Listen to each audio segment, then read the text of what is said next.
Hello! West Alameda! It's after 7 o'clock! Time to give a shout out!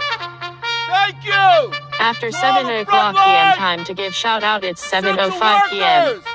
The doctors, the nurses, the longshoremen, the bus drivers, the truck drivers, the counselors, the teachers, the parents, those who work in the stores, those who work in the restaurants, the hotels, the farm workers. So please, if you hear my voice, would you clap your hands, honk your horns, shout?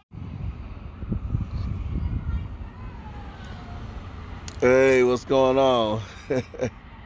Yeah, that was great. That was great.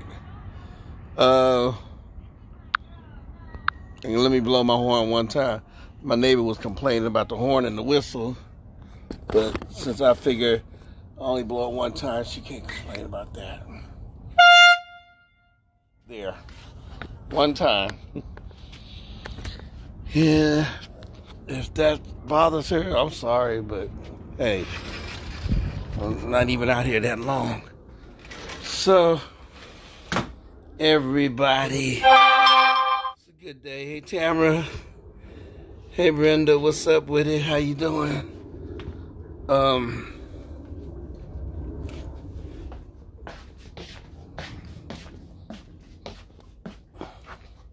So, forgot to put the actual day. My bad. Let me do that right now.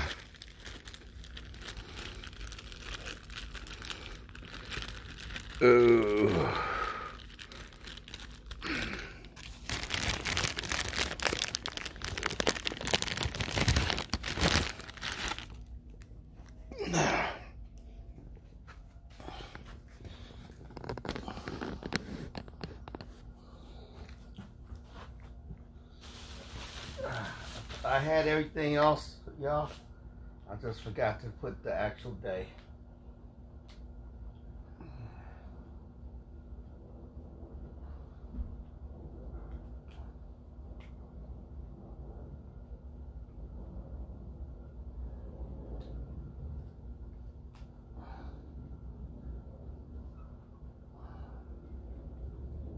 Okay.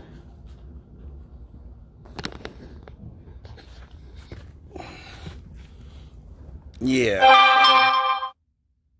Hey, everybody. Today is day 400. This is Cinco de Mayo, or May 5th. Okay? And as of 6 p.m., according to the Coronavirus Pandemic Live on YouTube, 3,257,001. Hey, Cynthia. Hey, Mark. How y'all doing? 593,149 here in the United States, and that was the total for the entire country, the entire world. I'm sorry, I apologize. And in April 6, 2020, it was 70,590. In the United States, 9,654. And tomorrow, I will look up May 6, 2020. And April 6, 2021, this is what it was, 2,887,228, 570,247. And I apologize because I didn't do my research and find out what it was for California for today. Birthday girl. I want to say happy birthday to everybody who was born today on Cinco de Mayo. Yeah, Cinco de Mayo. And so I guess maybe I should talk about Cinco de Mayo, huh? All right. So just a little history on Cinco de Mayo from what I know of it was during the time when the United States... After 7 o'clock p.m. time to give shout out, it's 7:10 p.m. during the time when the United States was involved in the Civil War between the North and the Confederate slaveholders, slave masters, and slave keepers. So y'all know I'm biased about that stuff. But while they were doing all that, France, England, and I believe Spain, they were owed money by the Mexican government, and the Mexican government wasn't able to pay it. So back in those days, if you don't pay your debts, you just come in with an army and take over, whatever. I guess that's what it was. So they all came in together. It was like a joint military thing. Eventually, the British and I guess the Spanish, they all pulled out, and they left France there. So France decided that, the United States is busy fighting its own little war, that the United States would not be able to enforce the so-called Monroe Doctrine. So France decided to stay, and they took this Austrian prince, and they had him, declared the ruler of occupied Mexico or whatever. And so French poured in all these soldiers to hold Mexico against the Mexicans. It's kind of weird is because the Mexicans did such a good job fighting against the French, yet they wasn't able to do it against the Americans during the Mexican-American War. But that's a whole different story too. So Cinco de Mayo is like there was a big battle between French troops and Mexican revolutionaries fighting for their country, to free their country from the French. And lo and behold, the Mexicans won. And I can't tell you where the battle took place. I know it took place in Mexico. And I'm all up on all this stuff. But anyway, they beat the French on the 5th of May, and it became Cinco de Mayo. Now, what's the trip is that Mexico itself is not really a big deal, I guess. But here in the United States, I guess Corona beer was pushing it, and so Mexicans here in the United States, they really get all up on it, and be waving the Mexican flag, and that's hella cool because you go over to the Fruitville or to La Mission, and before coronavirus, they be deep. They would be deep. That's one thing about La Raza. They get deep out there. So anyway, to all those for Cinco de Mayo, hey Paulette, Cinco de Mayo, yeah, there was another battle that the French Foreign Legion was involved in. It wasn't the French. I don't know if French Foreign Legion was in this battle where they lost to the Mexican army, but there was another battle where I think there was 62 French legionnaires, and I don't know if you know, but the Foreign Legion, they normally march. They don't be riding horses and stuff. If you ever see those movies in the desert, they always be marching in the desert. I never understood that. That's some long marching you got to do, marching in the desert. But evidently they went to a little Mexican town and they got surrounded.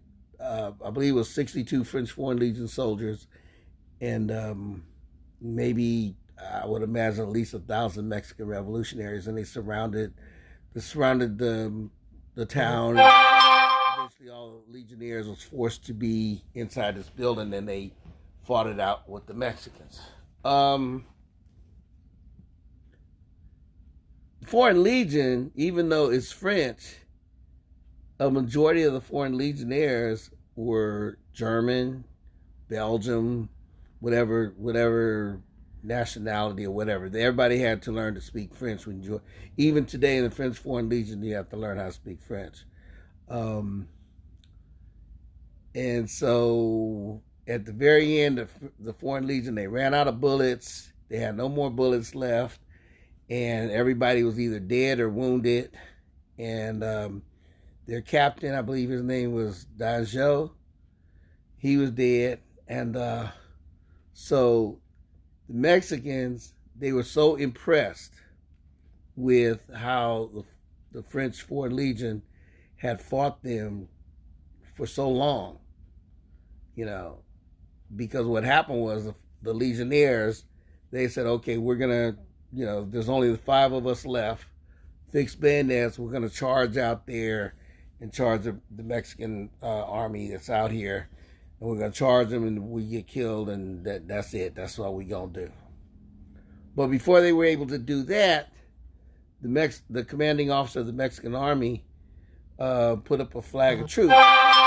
And so they came out and talked to, I guess it was either a sergeant or a corporal was the highest rank left alive. And they said, look, man, y'all,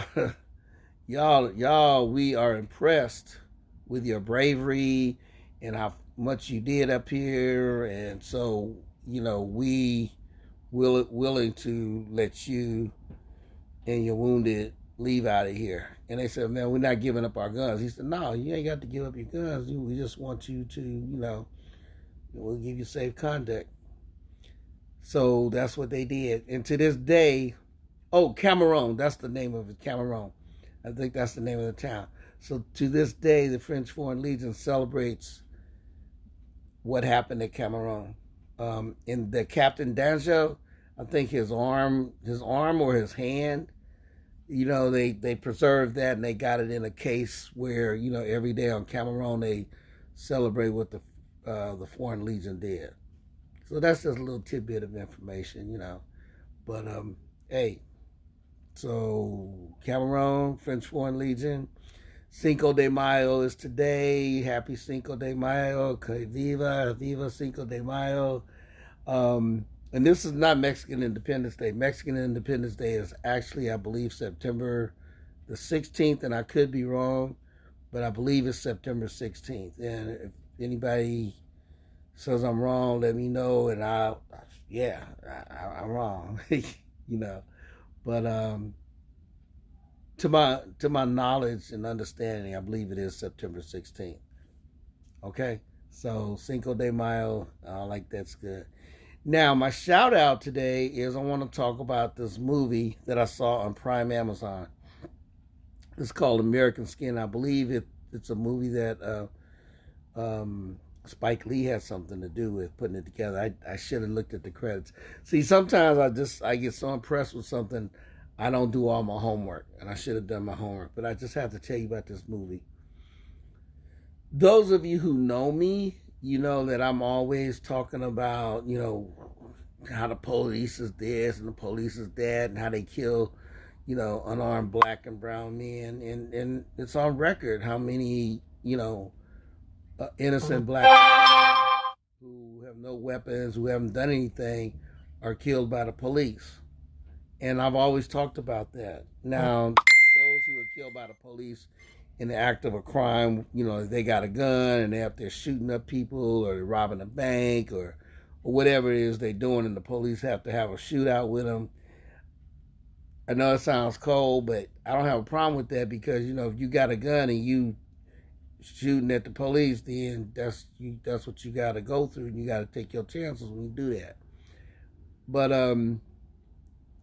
with George Floyd, Philando Castile, Walter Scott, Mario Gonzalez, Andy Lopez, Alejandro Nieto, Guadalupe Ochoa, Oscar Grant, Trayvon Martin, Eric Garner, Mike Brown, all those people, there was no guns involved. Anyway, back to the movie.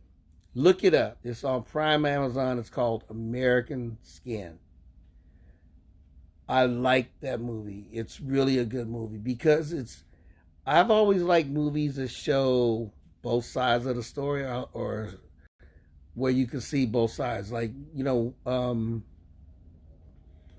like I like war movies, right? But I like a war movie that will show the enemy, show the Japanese, or show the Germans, or show the Italians. Not always just showing the Americans and the British and the French, because we're the good guys. We're always the good guys. We never do nothing wrong. But I like movies where you can actually see the other side.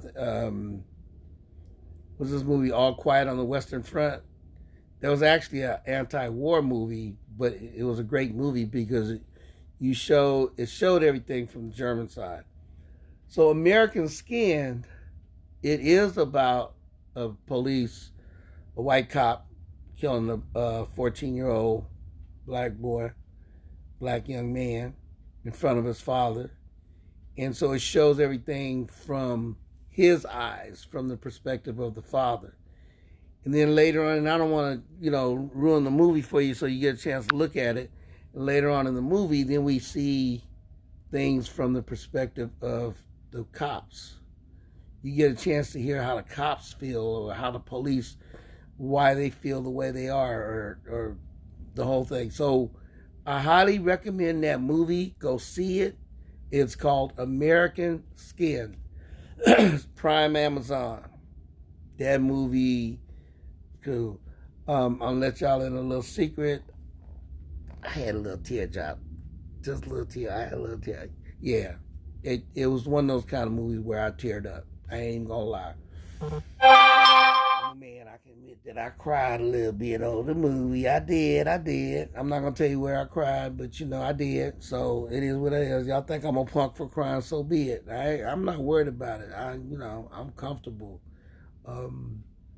So I did do that. I saw that movie, so I would suggest that you see it. And it's the name of the movie. It's on Prime Amazon, American Skin. Please look at it. And if you look at it, tell me what you think about it. Now, prayers and thoughts.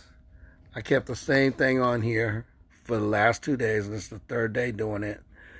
I'm asking all of you to pray for those who were murdered by the police, but also murdered by criminals, thugs, drug dealers, gangbangers, domestic and foreign terrorists, the Ku Klux Klan, neo-Nazis, neo-fascists, white supremacists, government troops, rebels, I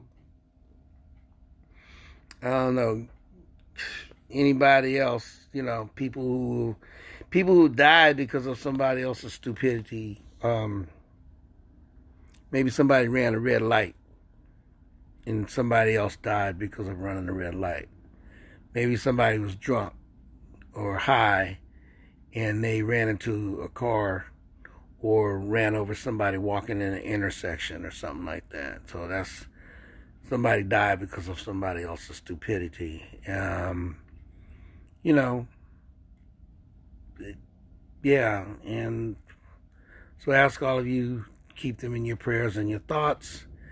And also, as always, hey Sandra, and as always, I always ask you to pray for the Frontline and the essential workers. They, as we wind down from coronavirus, and this has nothing to do with the people who choose not to get vaccinated or whatever, or who choose not to wear a mask. I'm not talking about them. But as we wind down, I think people will start not remembering, because we have a short memory span where we won't even think about what a great, awesome job frontline workers did and essential workers. Because, I guess it's kind of like when the war is over, people don't even remember the soldiers who were out there fighting the war, because now we're at peace. I don't think that we will ever be back to where we were before coronavirus, hit us. And I will always keep on doing all of this, but I'll just keep, keeping them in my prayers and my thoughts, and I'll just keep saying thank you to them. And I'm just going to keep doing this until I don't know when. Told y'all I'm superstitious. And so that's where I'm at. And birthday greetings is for everybody who was born today, or everybody who is a Taurus, All right. So, having done all that, let me go ahead and do my shout out. Mabuhay, Amandla, Hokahe, Ashe. Harambe. Que viva. Mahalo. Shalom. Namaste. Assalamu alaikum. Wa alaikum assalam. Wakanda forever. You know, feel me? You know, it's all good. I went out today, wore a mask. Went to a store, wore a mask in the store. Actually, today was a good day. It was nice outside. Oh, I know what else I did. I went to Costco. I didn't go shopping, but I went to Costco, had to get some gas. Gas is like $3.89 for premium.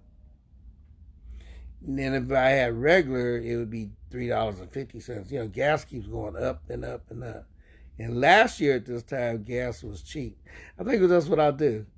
I'll look to see how much I paid for gas last year at around this time, and I'll bring that up to y'all. Anyway, I love y'all. Pray for me and my family and my friends and my loved ones. And know that I am praying for you and your family and your friends and your loved ones. I normally do a generic prayer in the mornings when I get up. And, you know, I just ask God to just, you know, pray for all those who are in need of prayer. For whatever reasons they're in need of prayer. So, that's it, y'all. I'm out of here. Peace. One love. Peace be with you all. All right. I'm stupid. I know. I'm stupid. All right, y'all.